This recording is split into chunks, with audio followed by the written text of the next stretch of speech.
10వ తారీఖున క్యాబినెట్ పెడుతున్నారు. ఏమని పెడతారు మీరు? చట్టసభ జీవో ఇస్తున్నారు.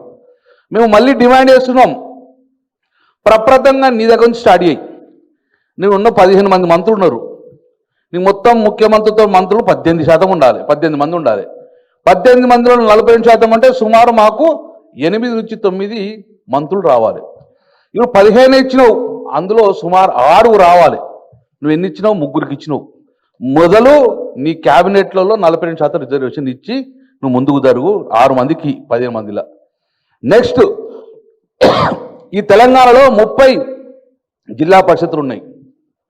మాకు 42% అంటే అందులో దగ్గర 18 దాకా వస్తాయి, 15 ఒక 12 దాకా వస్తాయి.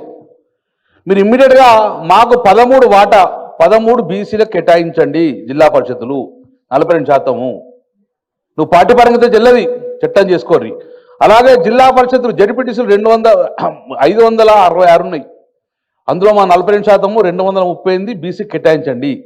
ఇట్లా ఆల్ మున్సిపల్ కార్పొరేషన్లు, మున్సిపాలిటీలు అన్నిట్లో కూడా 42% మీరు చట్టం చేసిన తర్వాత నేను మాత్రం ఎన్నికలకు వెళ్ళండి.